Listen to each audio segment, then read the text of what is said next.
Hi, and welcome to Manned Up Conversations, where we connect with evolving men to discuss issues around masculinity and manhood, and also provide tools to help us be better for our society. One of the most grounding and empowering things, especially for men, although this probably applies to everyone, is to know what you want.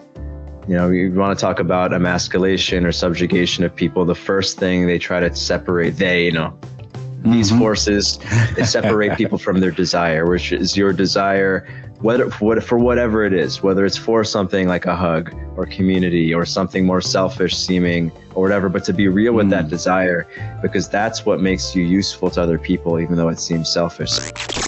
Man, welcome to another installment of Manned Up Conversations.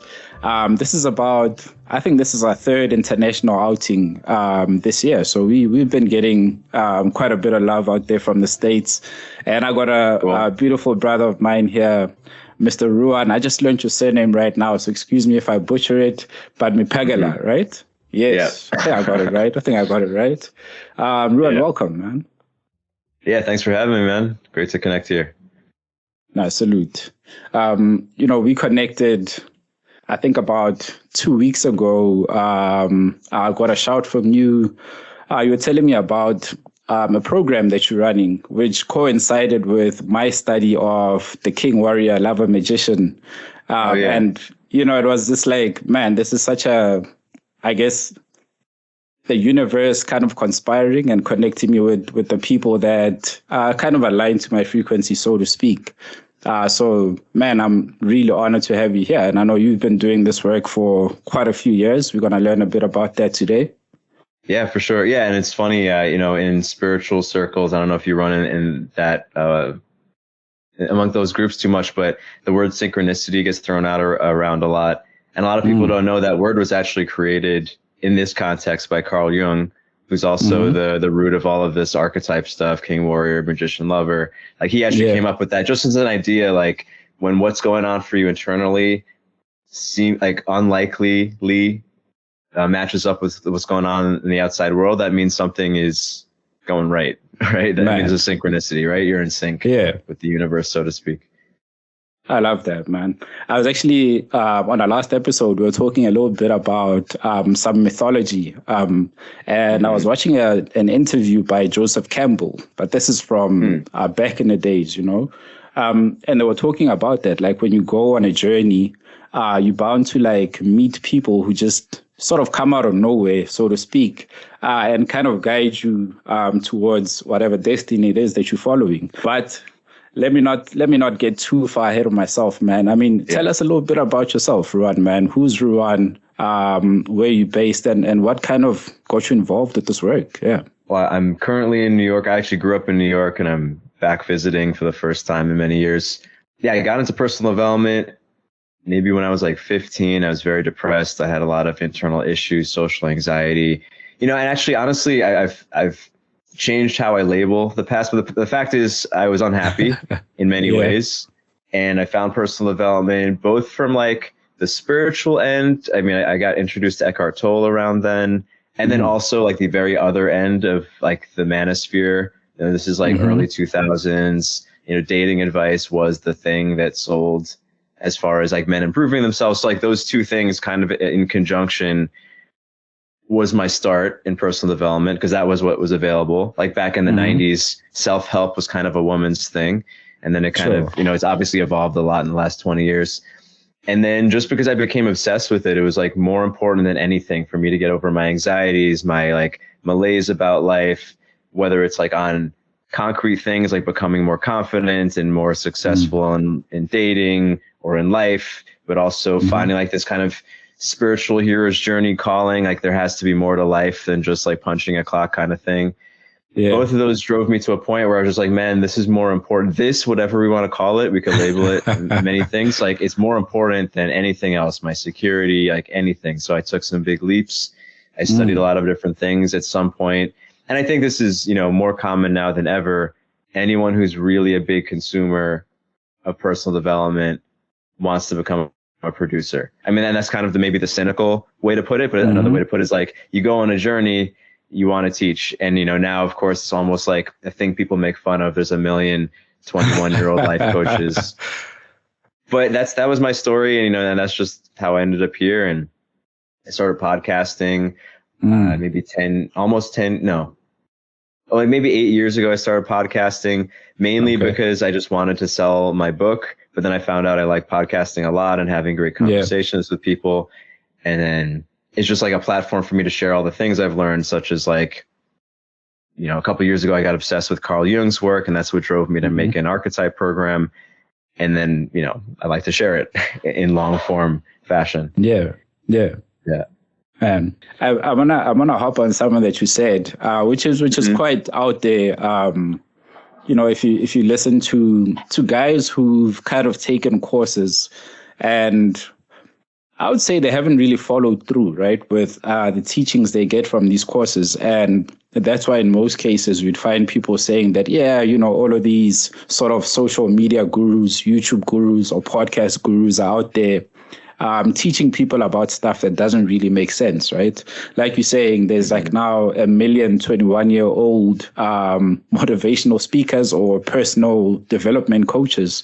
But I kind of feel like, yeah, sure, you might say that, but then the journey is different, right? There's no age to, I guess, spiritual growth.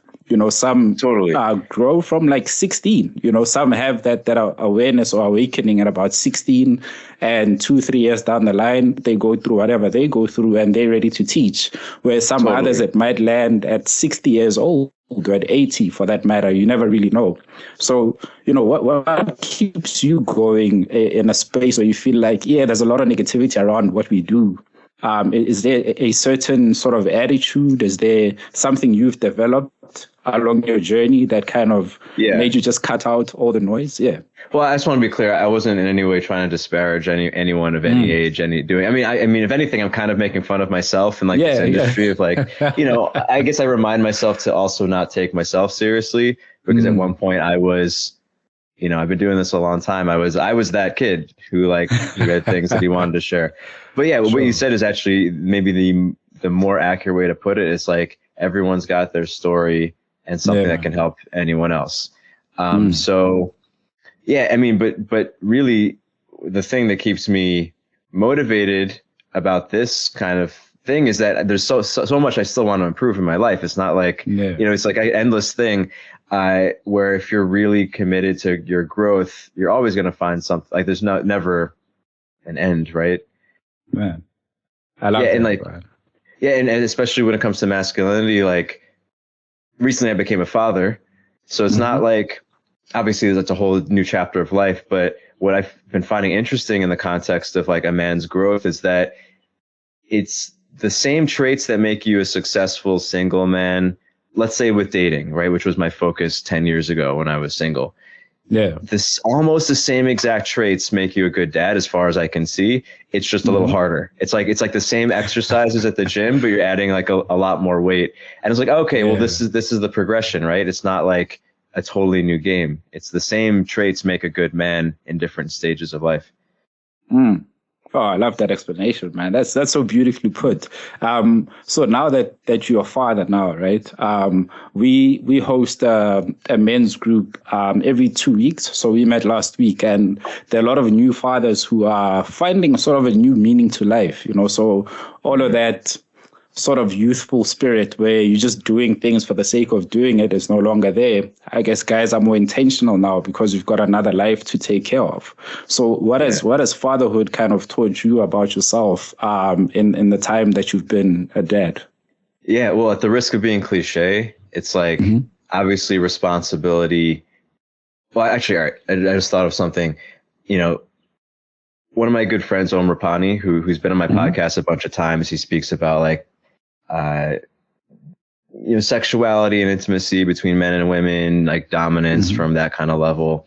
He says something all the time, and so I have to credit him, that the more responsibility you take, the more power you have as an individual, right? People always flip it, like with great power comes great responsibility, but also if you take more responsibility, you have more power. And this is something, this is like I wouldn't even say I'm through this lesson because I've only been a dad for 1.5 years, but obviously when you're a father, you have responsibility, and you can talk about it the way the mainstream talks about it. Like, oh yeah, your life is over and it crushes you. And obviously there's many constraints. You can't just do whatever you want, but it also gives you a certain kind of power, because it's like, you know, I think of things like tribally, like what are our evolutionary roots? You know, it is a natural thing for a man to be the leader of his clan. Or even if the clan is just 4 people, right? That is like, you know, and then all of the things that sometimes get shamed as toxic, of like the man, you know, masculine competition, all those things. Like there's an evolutionary purpose for it. And it finds like a very altruistic, your selfish desires find an altruistic home when you have someone dependent on you, because it's a completely asymmetrical relationship, right? Like she doesn't take any responsibility for me, but I can mess her up in all sorts of ways.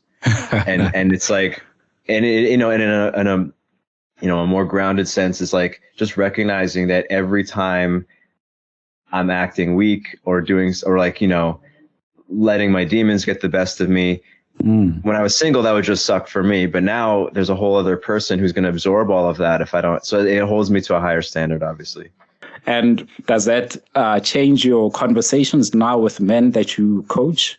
And like you say, it's been a year and a half, so you can't really, I guess you do go through a lot of change, because although we'll say it's a year and a half, I think it's actually adding the 9 months of pregnancy, right? Because I think you also go through some kind of change while your lady's pregnant. So how does that translate to your conversations more than just your own personal development? Yeah. Well, truthfully, I've been in kind of, I don't want to call it an identity crisis, but like it's been challenging, honestly, because I had kind of my ego identity was very well formed.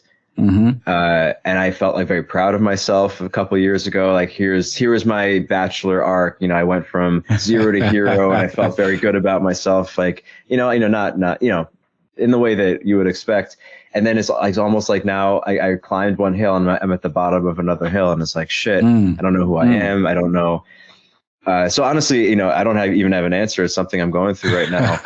But what I have noticed, and I heard this from a long time ago from one of my first coaches / mentors, is that when you become a coach, let's say, and like your thing is helping other people, you often end up attracting people in your life situation, which, you know, we can spiritualize it, but it's also, I think, just a practical thing, right? Like the thing that I'm most interested in now, because it is my challenge, is fatherhood. So I am finding more people who are about my age with a young kid reaching out to me, maybe a little older, maybe a little younger, but like, I still help young guys with dating, but honestly, it's not my biggest interest, because it's not something that I deal with in my life. So I'll still help a 24-year-old who wants to help, you know, succeed better in dating. But I am personally more interested in young fatherhood, because that's what I'm dealing with, or like, or new marriages or stuff like that.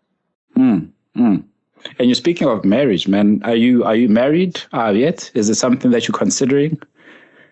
Well, I mean, we're engaged. We've had a couple like commitment ceremonies. We're not legally married yet, but we will be. I mean, for legal reasons too. You know, I asked that because you mentioned the manosphere a bit earlier, and you know, the manosphere right now is getting a lot of flack for, I guess, that the messages the guys are putting out there. You know, but I'm sort of on the fence with that, because I do believe that there are some guys in the manosphere who are doing some good, who are giving good advice, or who are giving alternative advice, right? That it's not so PC, it's not so the most well-decorated language, so to speak. But then when you look at the manosphere now and what it's doing to the young guys who are growing up, who are getting married, who are having children now, what do you think that whole space is doing, you know, in terms of, I guess, the spiritual sense and the mentality of young guys going into relationship and fatherhood?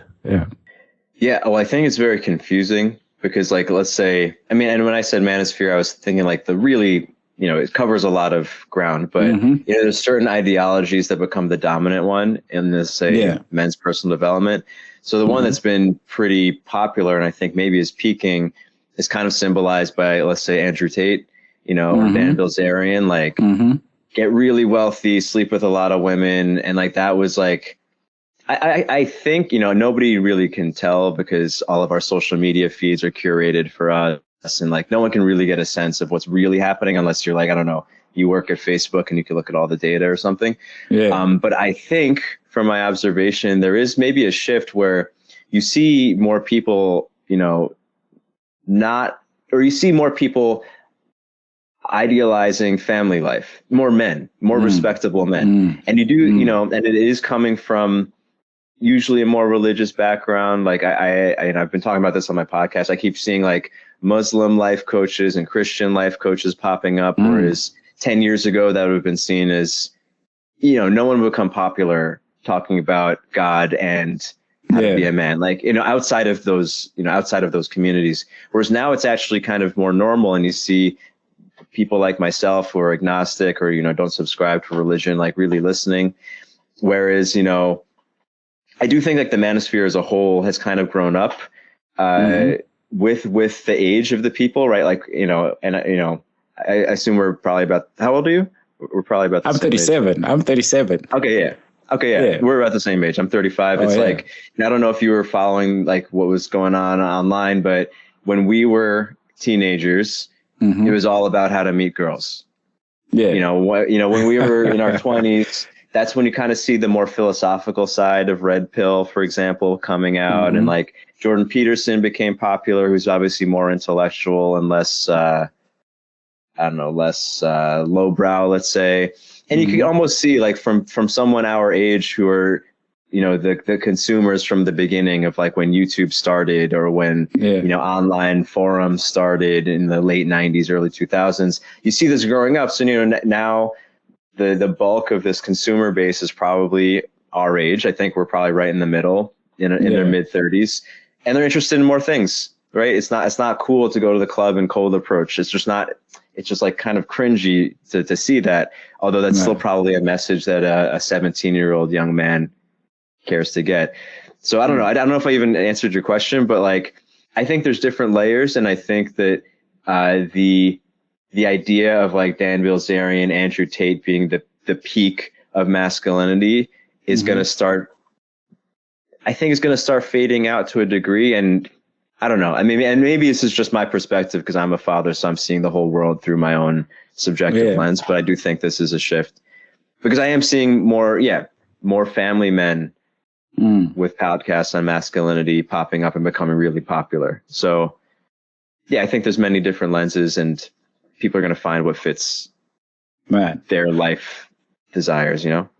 Oh, that's a beautiful way. Like, you know, I also look at it like that.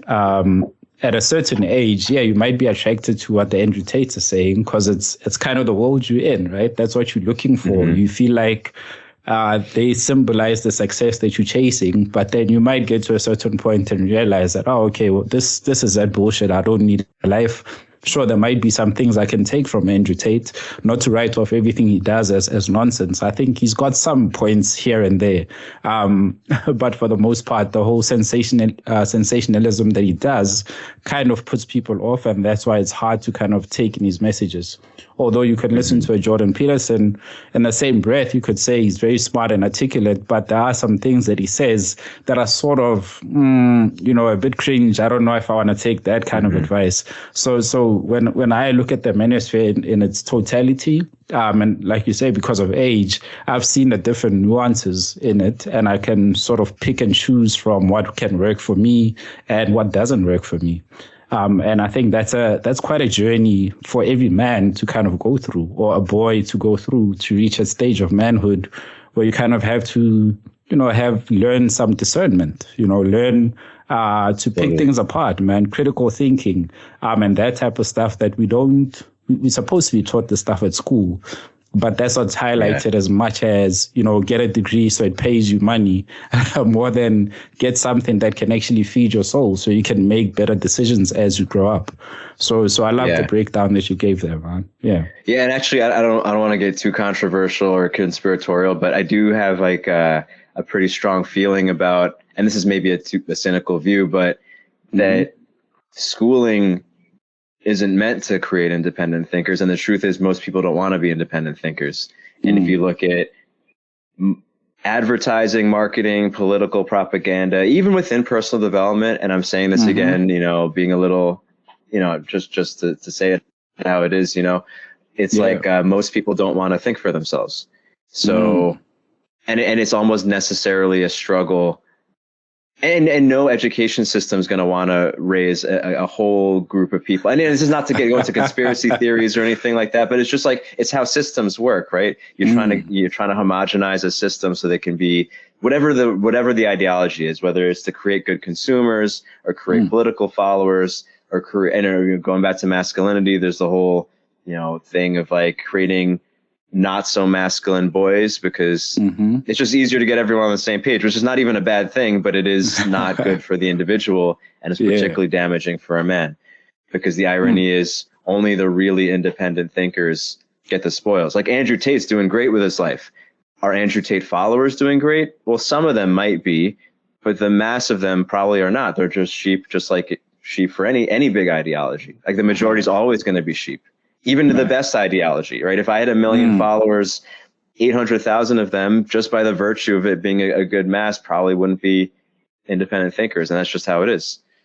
Man, do you know, I always wrestle with that sort of idea of, you get big, right? The chances of this, whatever we're talking about now, what the chances of that going global and reaching people, and they're like, man, we really love that conversation. Suddenly I go from this small audience that I have to tomorrow I wake up and it's like, boom, it's everything now is like high stakes now, right? I've kind of made it, so to speak. I've got people who follow and sort of latch on to everything I say. So how do you stay sort of grounded because of the people that you train? As you say, people don't kind of like to think for themselves, and being a coach, you get to learn so much about people that you sort of know how to play people in a way, right?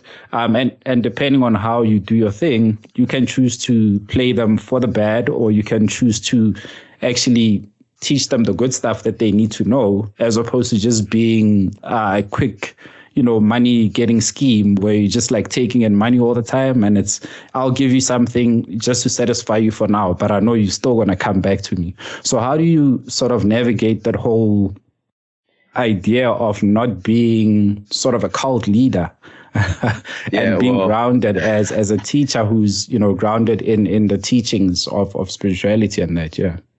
Yeah, I mean, I don't know if it's a very deep ethical question, I guess. And it's not even to say, I haven't gotten particularly big or anything, but I was in a cult. I don't know if you knew that about my past. I was in a cult. I learned a lot of great things. And in fact, like they were very advanced in learning how to change people's lives initially for the better, but then they also changed it for the worse. And I learned a lot about basically just changing someone's reality and how it can be good or bad. And it's actually very hard, it's very hard to even know, like if you're in that position, the cult leaders are the most brainwashed, right? That's the problem. So honestly, that experience, just recognizing, like having left that delusion basically, and recognizing like, man, it really doesn't feel good to lead people. It's not even like coming from a moral perspective. It's not even saying about what's good and bad. It's just like, it actually feels really bad, I think, for a normal person to like lead people astray. And that's all I can say, because honestly, like I had to take a year plus off of coaching after I left, because the way I had learned to like enroll people, it was like in a very creating dependence kind of way. It's like, and it just feels bad. And I don't know. But honestly, I've been trying to figure it out, because a lot of marketing advice is ultimately that, right? So, and actually, and this is not to somehow segue just into self-promotion, but the Archetype class that I mentioned, it was the first time that I created something not because I thought it was going to sell. I actually thought it wasn't going to sell, but it was purely from, I just become so obsessed with Carl Jung's work.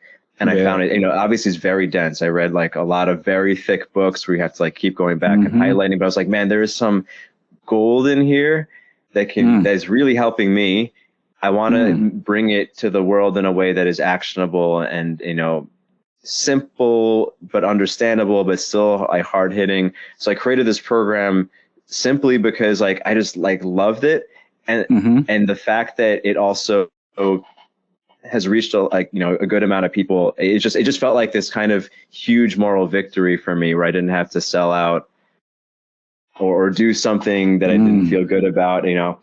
That being said, maybe if I was better at marketing, it would have reached 10 times as much people or whatever. But this is what I know how to do. Yeah. And we're gonna talk about that more, but I'm more interested in what you just said about you being in a cult. I actually wanted to bring that up, but I don't know sort of the levels of info you're willing to disclose around that. But how was that whole experience, man? You did touch on it a little bit, but like how young were you when you got into it? And what was that defining moment for you to say that, hey, I'm in some bullshit now, I need to get out of here? Yeah. Well, honestly, I had learned about them when I was in college. They had been endorsed by a bunch of people that I followed, like Tim Ferriss featured them in his book. There's a lot going on, and they really did have cutting edge teachings that I didn't see. I mean, I was already a personal development nerd. I was 24 when I actually entered. I found out about them when I was 19. And I had already taken a bunch of workshops. I had done training on all sorts of stuff, whether it's like Tony Robbins style mindset stuff or success things or dating things. I did a lot of things, and they were all okay. But like when I found this group, they're called One Taste, like they really had something, and I still stand by this. They had something that no one else had that really changed my life. They really knew how to change people's realities, again, for the good and for the bad. So I kind of knew I knew from the beginning, if you Googled them, cult came up, it just popped up in the Google search. Like it wasn't it wasn't a secret, but I didn't really understand what a cult was. And I thought that, man, what I stand to gain seems so high and the risks can't be so bad. But it was a cult experience, right? I did change a lot. I did, for better and for worse, like, in spiritual traditions, they call it a left-handed path. Like it's really fast, but it's also dangerous. So, do you mind like defining that a little bit? A left-handed path, like what does that mean? Yeah. So I mean, I forget exactly the root of it. I think these terms were coined by like Helen Blavatsky, who did like Western occultism. I believe this is where the origin. But a right-handed path is something like Theravada Buddhism, where you meditate a lot, you abstain from anything that'll stir you up. Actually, most religions are right-handed. Most common religions are right-handed paths. Like the clergy abstains from sexuality, they don't eat meat, you avoid alcohol. Basically, anything that would stir you up or bring chaos in your life, you abstain from. And it's like a slow, dedicated, peaceful path. And then left-handed paths are like the more darker things, like Vajrayana, or where you're dealing with like the chaoses of life, so sexuality, meat eating, anger, maybe violent impulses, all like the dark stuff, as a way to like really go into life consciously and integrate your dark side, so to speak, which is also kind of more in line with like some of Jung's ideas around shadow work, let's say. Like you're not trying to avoid, you're not trying to abstain, you're going into it. So obviously any group dealing with sexuality, as opposed to abstaining from it, that's kind of the idea. Wow, man. Wow. Man, if you're listening to this and you're part of some kind of cult, man, I hope you're taking some notes over here, because, we often hear about cults and we watch movies and the stuff doesn't seem believable, right? I'll share something, and I'm not sure if I'm even supposed to mention the name of this group, so I'll probably just keep that out of this chat. But I worked with someone who was part of some kind of society of sorts. And man, when he opened his phone to show me photos of a ceremony they did, and I was like, man, I've seen these symbols in so many books. I've heard about this in music, and he kept on inviting me to this sort of ceremony or this club, so to speak. And, something in me said like, nah, KG, don't do it, bro. You don't know what you're getting yourself into. But looking at what the man is achieving, how he's living his life, and sort of the influence he has when he speaks, that's kind of attractive, right? Because we want that as guys. Like, man, I want to have that sort of magnetism, right? I want to have that charm, that charisma. When I talk to people, I want them to stop and listen type thing. So, like you're saying, it's clothed in very attractive language and things that appeal to our ego, for lack of a better word. So I'm seeing that and kind of hearing you talk about it now. I'm like, geez, I wonder how many people get duped into spaces that they don't really understand and wake up maybe way too late for them to get out of there. I mean, do you know examples of guys who've been in those type of spaces who have never been able to get out? Oh, totally. And I think the deeper you're in a situation where, like Stockholm syndrome is real, right? I think the deeper you're in a situation, especially if some part of you is recognizing that, oh, maybe this was beneficial before, but it's been a net loss for a long time, like I'm suffering here. Man. It's like, I do think there's a part of you that is like almost maybe ashamed or doesn't want to leave. Like, I want to make some political analogies, but I don't know if I even want to go there. But like, there's, I just had this chat with some friends yesterday that about, let me see if I could talk about this without actually talking about the issue, because I don't want to get sidetracked, but like a very controversial political issue. There's some people who kind of got duped and believed in something, but then they took a drastic action. People maybe can imagine what political issue I'm talking about. But they're the ones who fight for it the most, because if they have to recognize the new facts that come out, they would have to admit that they did something wrong. They made a bad decision. And I think you see this in all walks of life, right? Like people who justify their purchases that they didn't mean to buy, but now they have to fight to like believe that they didn't make a bad decision. I think a lot of things keep people wrapped in. And actually, one thing that I really learned about human nature while being in the cult is how malleable and how fictionalized our group realities are. Like people look at a cult and be like, oh, that's those weird people doing some weird thing. It's like, yeah, but it feels real for them.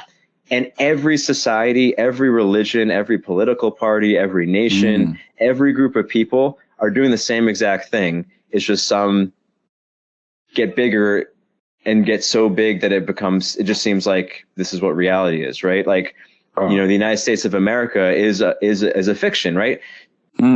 Billions of people agree that it exists, and that's why it exists. But you could say the same thing about like, any.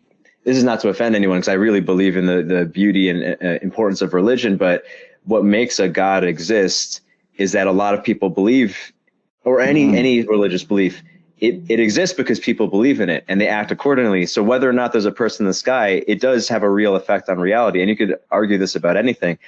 And actually, the thing that you just said about like the charismatic leader, like you look at any, you can imagine any, let's say, American politician that with a great dedicated following. There is something natural about wanting to follow a charismatic leader, right? You don't want to follow a non-charismatic leader. And I think in many ways, cults or cults with quotes around it, whether it's like political or in personal development, there's something very natural about wanting to follow someone who's sure of themselves, right? It's like the most true thing. And I'll even say, like, when I was in the cult, something about it did really feel like home, because I do believe that it is more natural to be in a small tribe of people that you know really well, with a chief that seems to know what's going on, than it is to be in like a 300 million person nation where you don't know anybody. Right. Yeah. Like I grew up in New York City. Like people don't even know their next door neighbors. Like that's weird. It's actually more normal to like live in a house with a bunch of people where you know all of their business. Like that's how we evolved to be, like to live in tribes. Anyway, I don't mean to go way off on tangents, but that's what came up. Man, I want to talk about that. Me being in South Africa, right? Community means a lot to us. Maybe not so much now. We spoke about this in the last episode, where we talk about the economics of the world, of our societies, has kind of forced people to kind of disassociate and not be so community orientated anymore, right? But in New York, as you say, like people don't know each other, man. So how do you even relate with people, is I don't sense that there is warmth in the sense that I can leave my house right now and go up the road. I'm probably greeting every one of my neighbors. I'm still greeting guys I grew up with from 20 years ago that, I haven't seen in a long time, but whenever we see each other, it's still that love. So do you think I guess the nuances in the places that we're from also dictate kind of the sort of lifestyles that we go into? Yeah, yeah, exactly. You're pointing to like the whole consumerism idea that, and you see this, like, if you look at a family over generation for generation, as, most families try to become more educated, they try to get their kids to have better jobs than them. And you see this progression. You almost always see the family also separate. It's like when they were poor and all working like these, like just getting by jobs, they all live near each other. And I know families like this. I've even observed this, like in my own family, like when everyone was poor, they were really community oriented. But as people got more educated, they got better jobs. They moved to different, and I'm guilty of this, right? Like I moved to different countries as soon as I could, it's like, consumerism really is the enemy of real community. And I do think, when it comes to people's real well-being, you could call it spiritual or emotional or whatever, we don't need more stuff. We don't need more stats. We need the things that you're talking about: community, real love, like every virtue of masculinity. A lot of things when it comes to manhood are truly obsolete. Like, you don't need to be strong. You don't really need to be brave. In fact, you might be better off financially being a coward in many situations. Man. Which is confusing. But this is also, why I've become so interested now in intimacy and sexuality, is because I'm not that interested in helping guys date. But what still really fascinates me is that our desires for intimacy, physical or otherwise, are still they're still tied to our nature, even when it doesn't make sense, even when everybody's living in boxes and like trading their time for these, whatever currency to exchange for other things. Is like our desire for intimacy still connects us to nature. It still makes us want to make babies, whether you want babies or not, which makes you still want community, even if your family's annoying. It's like all of these things like connect us. Whereas consumerism, it actually doesn't make sense. I was speaking about this with some female friends recently, and my wife, like, there's this move in Red Pill, kind of driven by what we were talking about earlier, of like, it doesn't make sense for a high value man to be in a relationship. And truthfully, on paper, it doesn't, right? If you're a man, if you're like an Andrew Tate or somebody who has lots of options, has lots of money, you can trade your money for anything you want.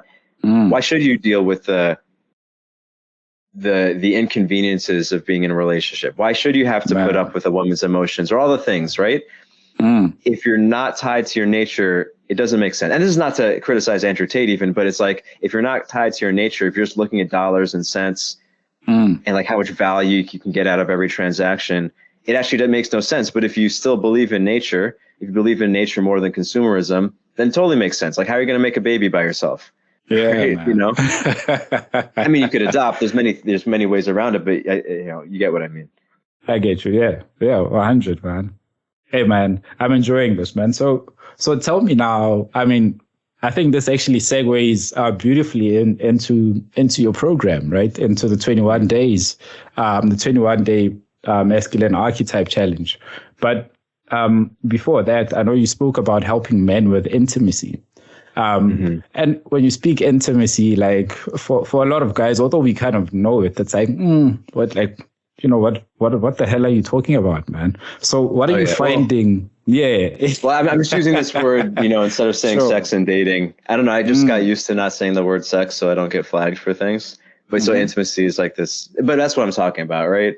Sex, intimacy, attraction, relationships too, basically relating to women and how, and whatever level you desire it, because, basically sex and money are the two most primal, you can say, testosterone driven desires, right? And it's just natural. Hey, I love that, man. And what are you finding like the biggest challenges around that, man? Is it what, they're saying our testosterone levels are dropping, right?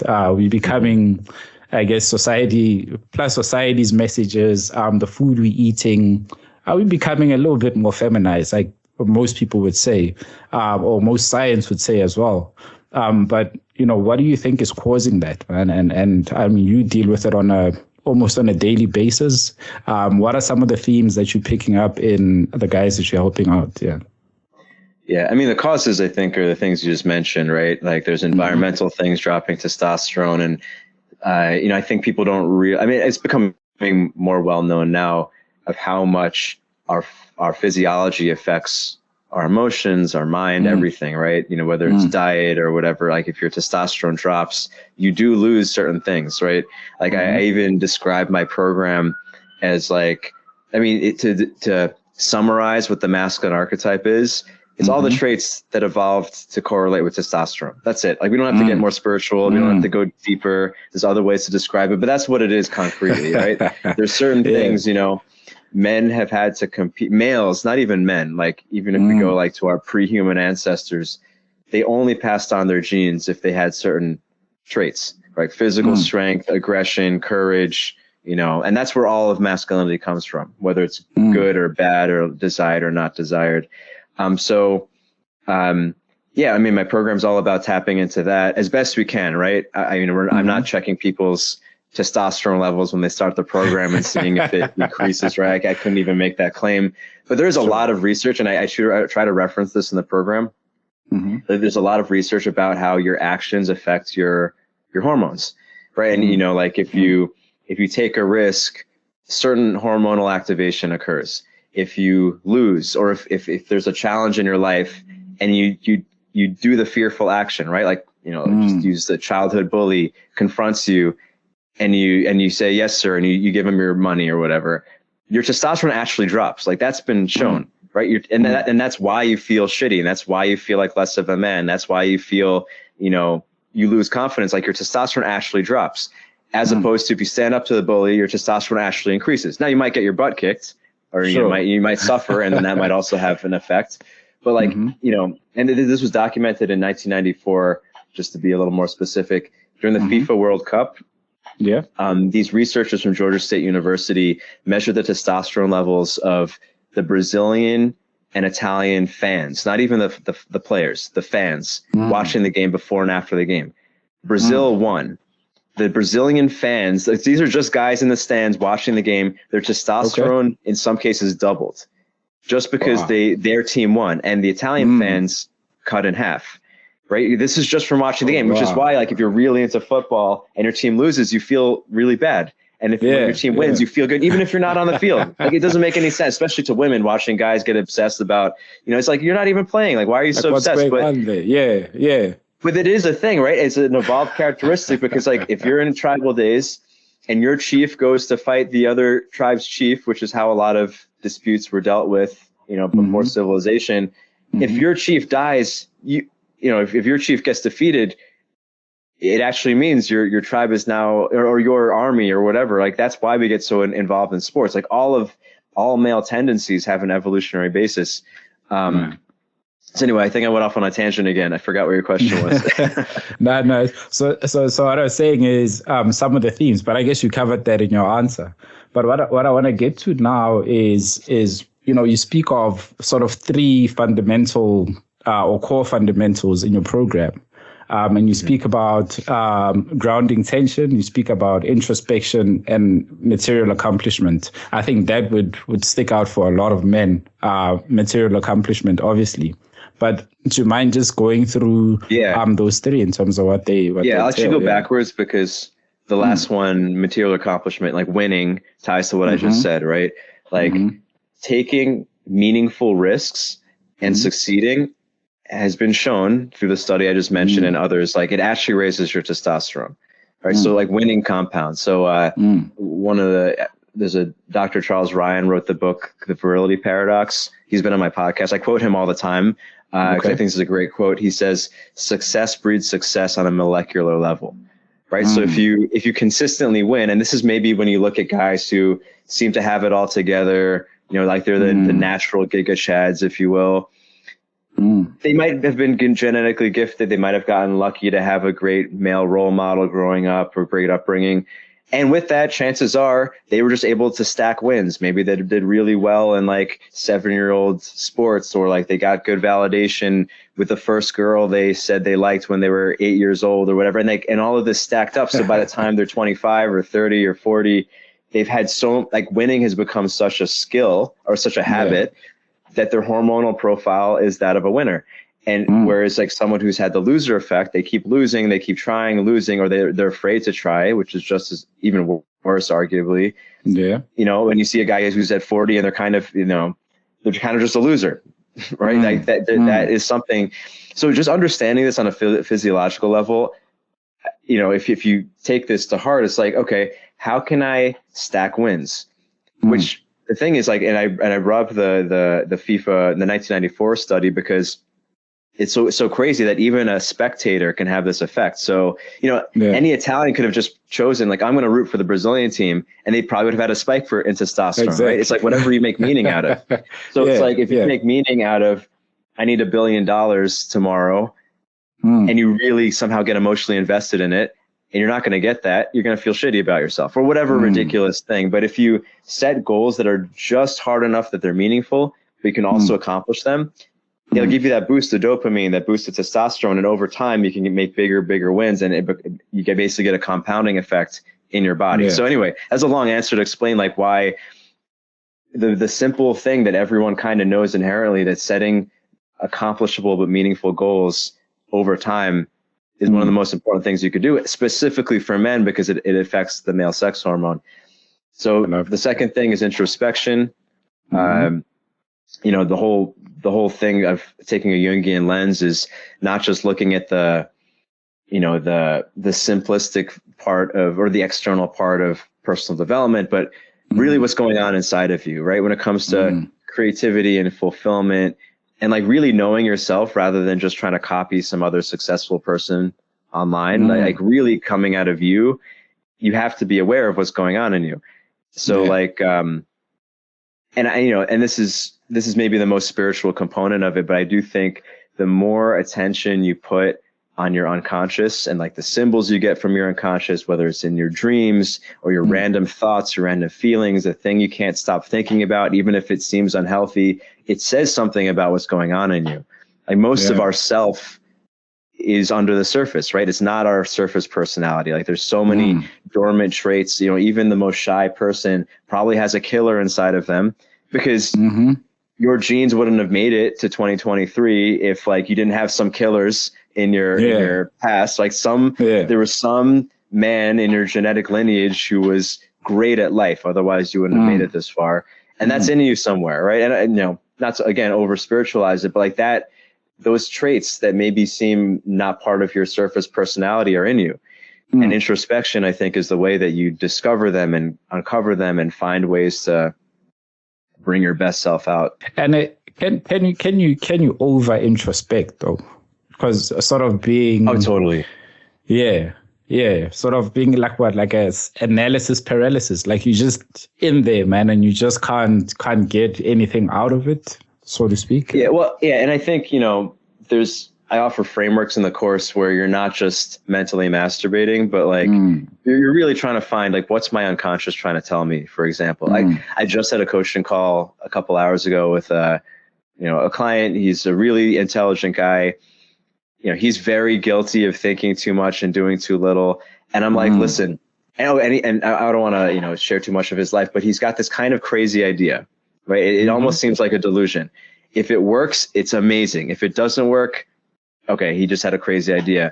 And I told him the only way you're going to know whether this crazy idea is like some sort of brilliant wisdom from your unconscious, or if you're just delusional, is to put it to a test, right? Like you have to go out there and test yourself and find, and I think that's the difference, right?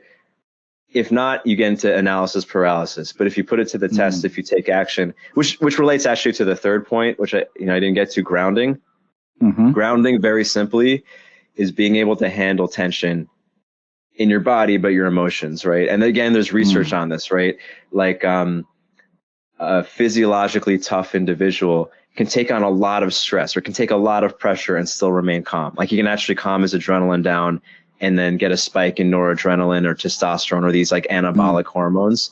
Whereas a weak person, their cortisol, their adrenaline spike will turn to cortisol, and they'll basically have all these stress hormones. And this is just a way of, maybe grounding the idea that when you're a grounded individual, you can just handle things and think clearly. And that is a skill that can be trained, right? Whether it's through a mindfulness practice or lifting weights consciously or combat sports, right? This is kind of this is the most primal. And then from there, it becomes easier to introspect in a not delusional way. It becomes easier to win. Like all these three things are related. That ties in so beautifully with what you said there. You said this is not even, it's more about your way of being and not so much about your doing. And I think a lot of us men are stuck in the doing of things, right? But we hardly take a moment to check on how we are being, in a sense, how we are being when we go into a meeting, how we are being when we go into family life. You come back from work. Are you going to go in at the same sort of boss, and I'm the leader type of thing? Or are you going to go in as a family man where, you're addressing everyone in a calm, and sort of respectful, leader of the home still, but you're not giving out orders like you would at your office, So how then, can we get, you've got a whole lot of tools. I'm on day 9 now. I'm about to do that actually after our call, and I don't want to give it away too much. And I know you've got quite a few, but as a tip to someone to check in on their way of being and cut off from being stuck in the doing of things, is there like an exercise that we can give out to guys right now? Well, I think there's a lot of exercises. I don't mind sharing some of what's in the course just one. Yeah. But actually, I think a perspective that helps, especially for anyone listening, maybe is there's a lot of personal development advice that's really great that gives you kind of like a technique, whether it's like a technique on a date or a technique with your boss or a technique, and the thing is, real life, it just doesn't work for real life, because like the moments that really matter, you kind of revert to your programs, like to your archetypes, to like what's your traits, which is why, memorizing the perfect technique for a social situation or like a business situation, it doesn't really work, because also real life will throw things at you that you can't really prepare for. But what you can prepare is like, we call it your being, but like your default reactions to things. Like, is your default reaction to being challenged to remain calm or not? Is your default reaction to like your partner, your wife, or whoever you're dating, whatever, like when she has a bad day, or she's upset about something, do you get butthurt? Right? Like, it's not something that you can really memorize. Like, oh, the best thing to say are these words. It's like, well, did you get butthurt or not? Right? That's what matters, right? Because even if you can memorize the best thing to say to your wife or your girlfriend if you got butthurt, it's going to come out wrong. Like, your being is what matters, right? It's not what you say. And I think this applies to everything, right? Like, when I played sports, and this is probably because I was so anxious, man, I would choke. Like, I used to play rugby, and I would do so good at practice, but in the games, like my first many games, like I would forget how to do the most basic things because I just couldn't handle the pressure, honestly. So it didn't matter how much the technique didn't matter, because like my being was so off, right? I could not even throw a spin pass because I was so, like, my heart rate got so high, I got so nervous, whatever. Whereas I wouldn't have used that example if you weren't South African. but yeah, I love it because I'm like, oh yes, I thought you were gonna talk about some football or something, but yeah, you use rugby, so man, you're right at home here, man. Yeah. I mean, in America, you only play rugby in college if you couldn't make any other sports team. It's like where everyone ends up if you weren't good enough for football or American football or whatever. So then you've got your podcast, man, and before we round off on our conversation, how can guys get in touch with you? Where can they stream the podcast? And we're obviously we'll build a proper offering to put it out on Manned Up Conversations for the 21-day Masculine Challenge. But how do people contact you, man? If they need some coaching, if they need someone to talk to, how do we get to run? Yeah, all my info is at ruwando.com. That's my website. If you're on Instagram, you could also hit me up at Ruwando. I try not to be on social media too much, but I do check it often enough that you can get in touch with me directly there.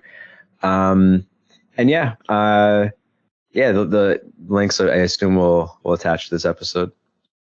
Okay, awesome, bro. So I've got a question that I'll ask at the end. I try to remember it as much as I can. But if there's one thing that you wish for men everywhere, it doesn't have to be any specific location.